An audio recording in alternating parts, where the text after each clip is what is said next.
¿Ya? Tú siempre pruebas si está o no está, pero uno asume que la población está en equilibrio.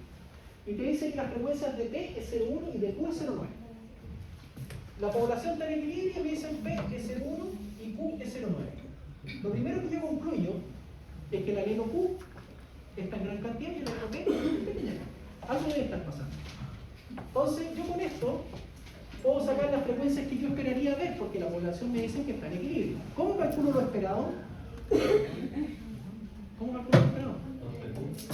2PQ solo de los cigotos. Bien, ¿qué más me falta? P cuadrado, 2PQ, Q cuadrado. Con esto calculo, ¿no es cierto?, las frecuencias genotípicas esperadas. ¿Ya? Frecuencias genotípicas esperadas. La frecuencia aquí, P cuadrado, corresponde a S. ¿Ya? Y eso es 0,1 al cuadrado. Y eso está ahí, 0,01. La frecuencia 2PQ corresponde a la frecuencia de los heterocigotos. Esto es lo que tienen que acordarse de lo esperado. Los heterocigotos que yo espero son 2 por 0,1 por 0,9. Y eso es 0,18. Y la frecuencia de los recesivos esperados es 0,9 al cuadrado. Y eso es 0,81.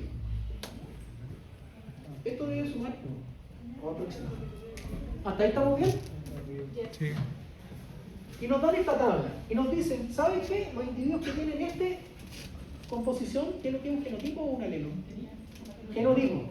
Este genotipo tiene 10 hijos. Esto es offspring. ¿Ya? Este es el fitness en realidad. Tiene 10 hijos. Este, en promedio, los heterocigotos tienen 10 también. Y este, en promedio, tienen 5. Entonces, aquí me hacen una tablita. Vamos a borrar estos cromosomas.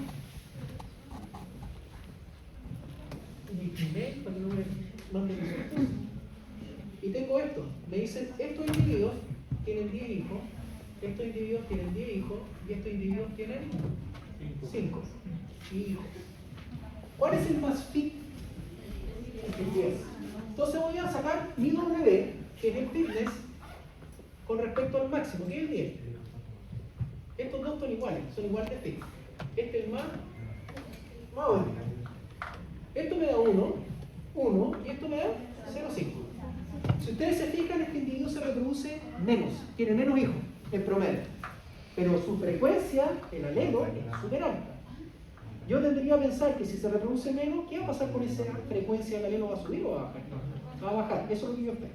Va a bajar. Entonces veamos. El número de individuos, dice, se divide por el máximo hijo, ahí se lo puse yo, ¿no es cierto?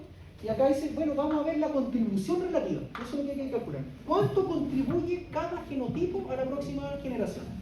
Y en vez de obvio, ¿cuánto contribuye cada genotipo? Depende de su fitness, de cuántos individuos dejan. Entonces vamos a multiplicar esto por la frecuencia, ¿no es cierto?, que es lo que está ahí abajo. La frecuencia esperada. Entonces multiplico esto. Esto es contribución relativa. Vamos a poner contribución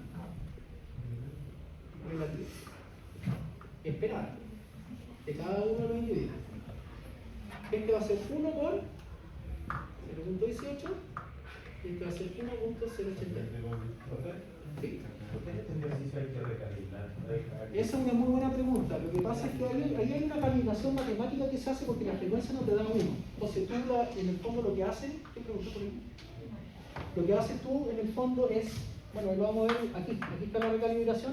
Lo que haces tú en el fondo es dividir por el total y con eso te da 1, pero es una calibración, es solo eso es lo único que hay que acordarse a hacer, porque no es obvio. Porque uno realmente, lo obvio es sacar esto es súper obvio, es decir, ya la contribución relativa es el fitness por la frecuencia, porque yo sé cuánto contribuye, pero la calibración es algo como, ¿y por qué tengo que calibrar? Es por eso, ¿ya? Hay que hacer la calibración. Entonces, acá tenemos los resultados. ¿Cuánto dan? Este es fácil, no necesitamos calculadora. Este tampoco. Este sí, ¿cuánto? Es lo mismo. Ah, perdón, este es el que no da lo mismo. Este no es 1, este es 0,5. Ahí sí. 0,405. Y entonces, como esto es un cálculo, 405, como esto es un cálculo esperado, no es exacto. ¿Ya? Entonces por eso recalibro. Entonces yo hago la suma de esto y esto no me da 1. Da eso. Entonces yo voy a recalibrar. Esto es lo único que hay que acordarse porque esto no es tan obvio. Y yo recalibro, ¿cómo recalibro? Bueno, divido por se llama normalizar en el fondo. Normalizo por la suma. Entonces esto lo divido por 500. No. 0, 5, 9, 5. 0,18 por 5, 9, 5. Y 0,4. Entonces, paso 1, calcular en este ejercicio, calcular la frecuencia. Paso 2, este es el 1. Paso 2, calcular el fitness. Generalmente hay veces que las frecuencias te las dan y te vas a tener que calcular solo el fitness. Calcular el fitness. Y paso 3, la contribución relativa esperada. ¿Ya? Paso 4, calibración. Calibración. Y ahora nos vamos al 5.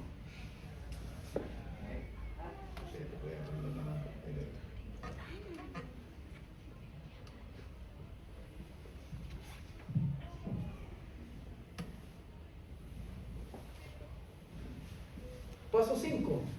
¿Qué es lo que hay que hacer? Ahora lo que nos van a preguntar es, bueno, ¿qué significa la contribución relativa? Es cuánto contribuye este genotipo con respecto a los hijos que deja. Va a depender de la frecuencia. Porque como ustedes ven, este individuo está en una baja frecuencia, pero produce más hijos. Entonces, ¿qué va a pasar a futuro? Va a ir aumentando. Entonces, lo que quiero ver yo es cuánto aumenta y cuánto disminuye este, dado que tiene una alta frecuencia, pero produce pocos hijos. Entonces, va a ir disminuyendo. ¿Cuánto es lo que cambia? Y eso es lo que yo calculo. ¿Cuánto cambia? Y para eso voy a tener que calcular un nuevo P y un nuevo U. Entonces, fíjense que acá tengo las contribuciones. Estos son los resultados de esta multiplicación, o sea, esta calibración. Esto me da que AA es igual a 0.02, ¿no? Este me da 0,3 y este me da 0,68. ¿Se fijan que, si ustedes se fijan, una vez que yo multipliqué el thickness, que es la cantidad de hijos, por las frecuencias que yo espero, fíjense que la frecuencia cambió de 0,81 a 0,68. ¿Bajó o no bajó? Bajó. ¿Por qué? Porque está produciendo menos hijos. ¿Cuánto bajó? Bueno, ahora vamos a calcular, estas son mis frecuencias, los genotipos. Voy a calcular mi nuevo P, nuevo P y Q. Le vamos a poner prima. Entonces calculo mi nuevo P y va a ser igual 0.02 más un medio por 0.3. ¿Cuánto da eso? 0.17 y este 0.83. Ahora sí sé, fíjense, 0.83, 0.9. Aquí está lo que bajó. ¿Cuánto bajó Q? Bueno, uno podría restar, ¿no es cierto? El que tengo menos como lo que está ahí, ¿se fijan?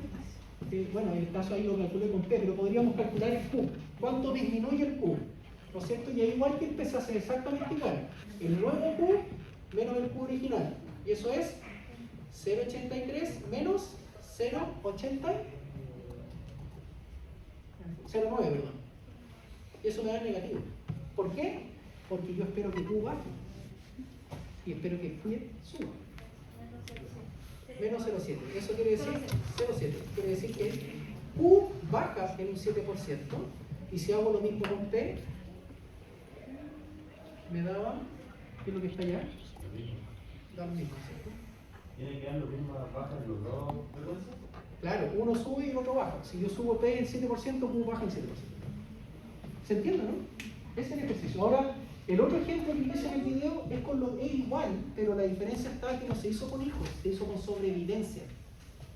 Entonces, ahí uno lo que calculaba primero era cuánto variaba antes y después de que el individuo muriera. Sacaba ese delta. Y ahí hacía exactamente. Este ejercicio es más difícil. Es un poquito más difícil. Porque en el fondo hay mucho concepto incluido. Bien.